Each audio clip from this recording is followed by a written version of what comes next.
Salut, j'espère que tu vas bien, je m'appelle Céleste Pigeot, je suis monteur professionnel depuis plusieurs années. Je fais un peu de tout, clips, documentaires, courts-métrages et surtout de la publicité pour des marques. J'ai travaillé pour des grosses marques comme Chopard, Dior, LVMH, Yves Saint Laurent, Paco Rabanne, etc. Si mon parcours t'intéresse, je t'invite à regarder mes différents travaux sur mon site professionnel ainsi que sur mes différents réseaux sociaux que tu trouveras en description. Sur ce, on se retrouve tout de suite pour un nouveau tutoriel.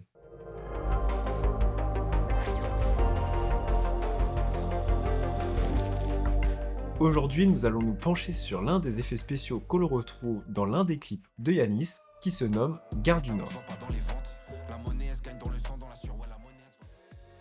Pour faire cet effet de superposition des visages, nous allons utiliser le logiciel After Effects. Allez, c'est parti. Pour commencer, tu vas créer une séquence en 1920 par 1080 sur After Effects. Une fois que c'est fait, tu vas sélectionner le clip qui t'intéresse. Je vais l'éditer sur 5 secondes, ça me paraît amplement suffisant. Donc tu vas commencer par faire un tracking sur le visage de ton personnage. Alors soit tu peux utiliser le suivi de mouvement que tu trouveras dans l'onglet suivi juste ici, soit tu peux utiliser le tracking Boris FX Mocha. Nous, c'est ce qu'on va utiliser. Donc Mocha, c'est une extension d'After Effects qui permet de faire un tracking plus facilement en utilisant une autre méthode. Donc tu as la version gratuite et la version payante. Nous, on va utiliser la version gratuite. Tu vas voir, c'est très simple à utiliser. Donc tu vas dans Effets, Boris FX Mocha, Mocha AE.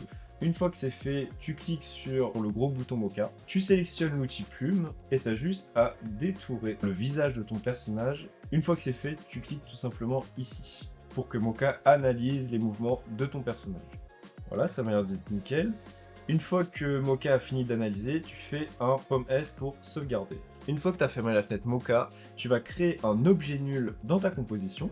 Ensuite, tu recliques sur ton rush de base, tu ouvres Tracking Data, tu fais Create Track Data juste ici, tu fais OK. Une fois que c'est fait, tu cliques sur Transform dans les Export Options. Ensuite, dans Layer Export To, tu sélectionnes l'objet nul que tu viens de créer.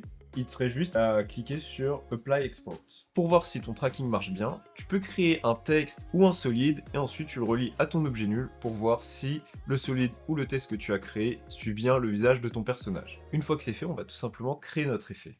Donc pour créer notre effet, tu vas sélectionner ton rush de base, tu vas le dupliquer en faisant Pomme D ou CTRL D si tu es sur Mac ou PC. Sur le rush que tu as dupliqué, tu vas supprimer l'effet Mocha, on n'en a plus besoin. Tu fais clic droit sur ton rush et tu cliques sur Précomposition.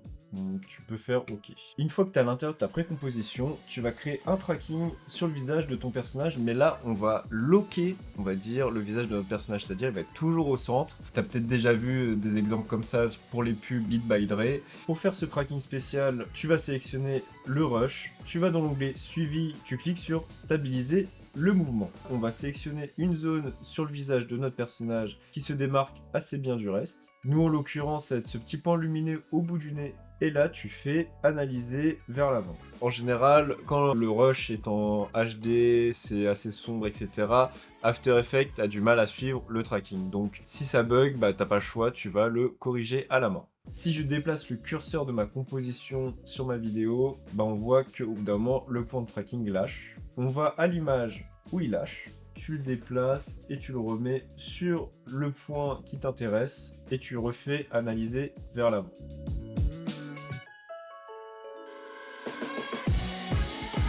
Une fois que tu as bien corrigé tous les points clés de ton tracking, tu vas tout simplement cliquer sur Options et tu vas cliquer ici et tu fais arrêter le suivi. Là, tu fais OK. Une fois que c'est bon, tu as juste à appuyer sur Appliquer. Donc là, si je mets Play, comme tu peux le voir, le visage de mon personnage est bien centré à l'écran. Bien sûr, il y a plein de bandes noires qui apparaissent. Donc pour corriger ça, on va tout simplement faire apparaître l'échelle en appuyant sur S et P. Et on va resize la vidéo en zoomant. Donc voilà, une fois que c'est fait, tu cliques juste ici sur le petit icône et tu affiches la grille proportionnelle. Une fois que la grille est apparue, tu vas tout simplement centrer le visage de ton personnage au centre de ta composition. Ensuite, tu vas tout simplement retourner dans ta composition principale, tu sélectionnes ta précomposition et là, tu cliques sur l'outil rectangle en haut d'After Effects. Tu vas tout simplement faire un masque sur les yeux.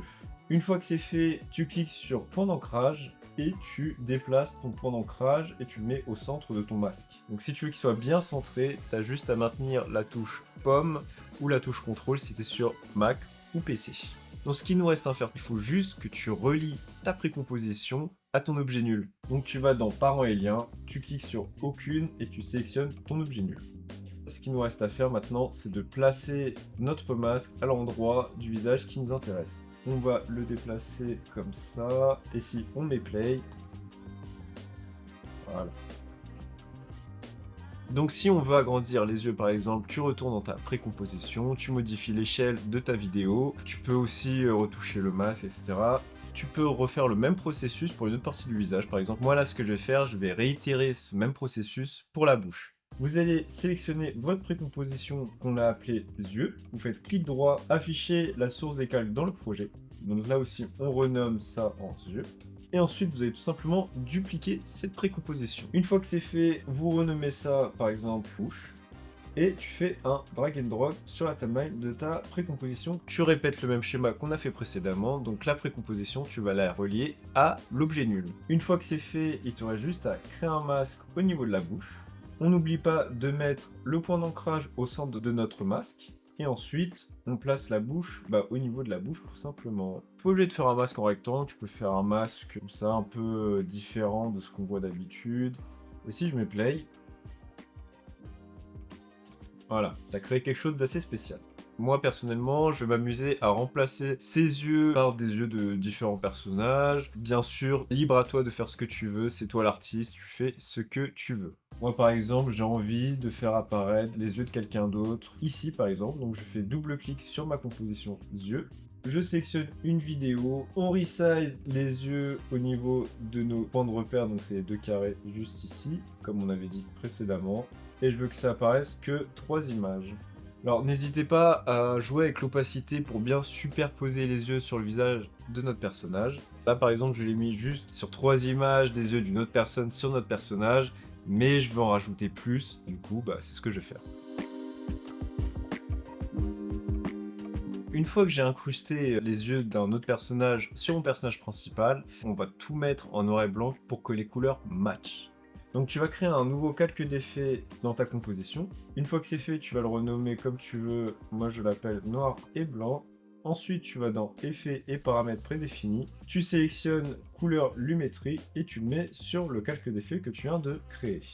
Ensuite tu vas sélectionner correction de base. Tu sélectionnes la saturation et tu la mets à 0. Là, on a une image assez plate, donc tu peux rajouter un peu de contraste si ça te chante, selon ton rush bien évidemment. Donc maintenant, ce qu'il me reste à faire, c'est de rajouter quelques personnages encore et encore, répéter ce même processus jusqu'à arriver à quelque chose de satisfaisant. C'est parti!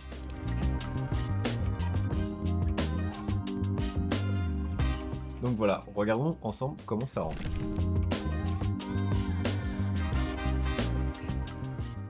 On arrive à la fin de ce tutoriel. Maintenant que je t'ai appris les bases de cet effet-là, n'hésite surtout pas à le personnaliser à ta guise. Je t'invite également à m'envoyer tes créations sur mes réseaux sociaux, ça me ferait super plaisir. N'hésite pas également à t'abonner, à partager la vidéo, à laisser un j'aime ou un commentaire, ça me ferait super plaisir. Sur ce, on se retrouve sur cette chaîne pour plus de tutoriels. À la prochaine.